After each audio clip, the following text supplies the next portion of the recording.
తీసుకుంటారు అన్ని వార్తలే ఉన్నాయి, వాళ్ళు ఉన్నాయి వాళ్ళే ఇస్తారు.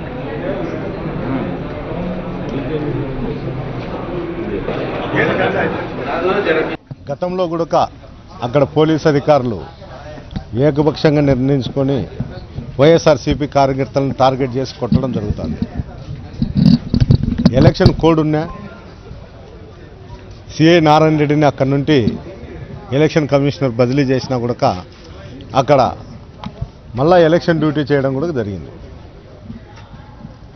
అతను అందరికీ ఫోన్లు చేసి చెప్పేది ఏమంటే, మాకు డిఐజీ గారు చెప్పారు, ఎస్పీ గారు చెప్పారు, ఎవరు చెప్తే మేము ఉద్యోగం చేస్తాం, అక్కడనే వైఎస్ఆర్సీపీ కార్యకర్తలను ఇబ్బంది పెడతామనే భావన అతను ఉన్నారు. ఈ మధ్య కూడా వైరల్ అయింది. ఒక ఏజెంట్ను బెదిరడంతో ఈ విధంగా వాట్సాప్లలో కూడా సాక్షి టీవీలో కూడా వైరల్ అయిన సందర్భం కూడా ఉంది. ఇంత జరుగుతానే కూడా తాడిపత్రి పోలీస్ అధికారులకు ఏ విధంగా భయం కానీ లేదు. ఎందుకు చెప్తానంటే, అక్కడ పోలీస్ అధికారులకు బాస్ జేసీ సోదరులు, పోలీస్ అధికారులు కాదు. ఏదో ఎస్పీ చెప్తే మనం వినాలా, లేకపోతే ఎస్పీ పనిష్మెంట్ ఇస్తారనేది కూడా ఏ క్వశ్చన్ కూడా వాళ్ళకి లేదు. ఎంతసేపు ఉన్నా జేసీ సోదరుల కన్సర్న్లో మనం పనిచేస్తే ఇక్కడ మటకా డబ్బులు వస్తాయి, మనం ఎన్నైనా అసాంఘిక కార్యక్రమాలు చేసుకోవచ్చు, ఏమైనా దోపిడీలు చేయొచ్చు, ఎవరినైనా హత్యలు చేయొచ్చు అనే భావన పోలీస్ అధికారులు ఉంది. ఈరోజు తాడిపత్రిలో ఏ వర్గానికి చెందినోడు కానీ చనిపోయినా కానీ చిన్న ఇన్సిడెంట్ జరిగిందంటే దానికి పోలీస్ అధికారులే కారణం. ఎందుకు కారణం అని చెప్తా అంటే, వన్ సైడ్ చేసేదానికి అలవాటు పడినప్పుడు ఎవడోడు ఎక్కడో సాట తిరుగుబాటు అనేది జరుగుతుంది. ఆ తిరుగుబాటులోనే తాడిపత్రి ప్రాంతంలో కూడా హత్యలు జరగడం, గలాటలు జరగడం. ఈ పోలీస్ అధికారులు ఏం చెప్తారంటే, లాండ్ ఆర్డర్ కాపాడుతున్నాం మేము అని చెప్తారు. లాండ్ ఆర్డర్ కాపాడాల్సిండేది ప్రజల మీద కాదు, ప్రజల కోసం కాదు.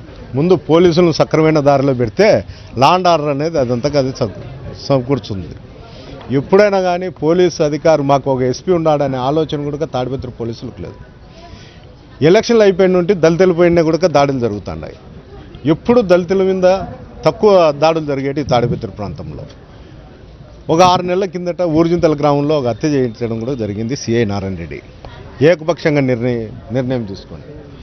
అంటే మళ్ళా కూడా వాళ్ళ మీద ఒక తప్పుడు కేసు కూడా పెట్టడం జరిగింది. అంటే మీరు అవతల వాళ్ళని హత్య చేయడానికి ప్రయత్నించినారని చెప్పి ఎస్పీ ఆఫీస్కి తీసుకొచ్చి కొట్టినారు దళితులు.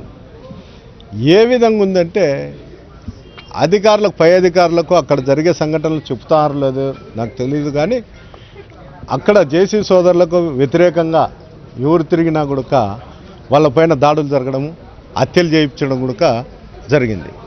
దురదృష్టశాత్తు నిన్న వీరాపురంలో కూడా పోలింగ్ రోజు కూడా అదే జరిగింది. తెలుగుదేశం కార్యకర్తలకు సపోర్ట్ చేసి వైఎస్ఆర్సీపీ కార్యకర్తల మీద దాడి జరిగింది. విపరీతంగా దెబ్బలు. కోమాలగూడకు పుల్లారెడ్డి అనే వ్యక్తి కోమాలగూడకు ఉన్నాడు ఈరోజు కూడా. ఆ దొబ్బుకోవడంలో భాస్కర్ రెడ్డి అనే వ్యక్తి కూడా జరిగింది. అతనికి ఏమి ఎక్కడ ఇంజూరీ కూడా లేదు.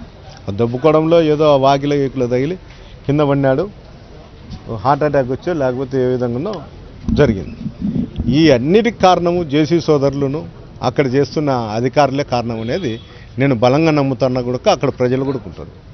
ఎక్కడన్నా ఎవరికన్నా అన్యాయం జరిగితే పోలీస్ స్టేషన్కి పోతారు తప్ప ఎక్కడో దేవాలయాలకో లేకపోతే బంధువుల దగ్గరకో పోరు. తాడిపత్రిలో పోలీస్ స్టేషన్కి పోవాలంటే ఒక భయం.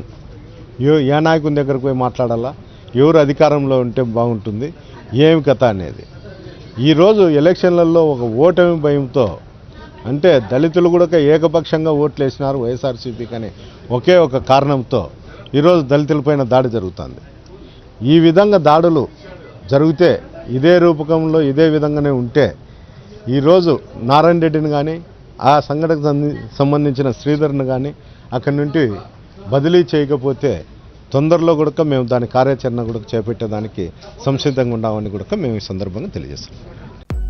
హలో, మిమ్మల్ని ఫిలిం సెలబ్రిటీస్ రియల్ స్టోరీస్ ఏంటో తెలుసుకోవాలనుందా?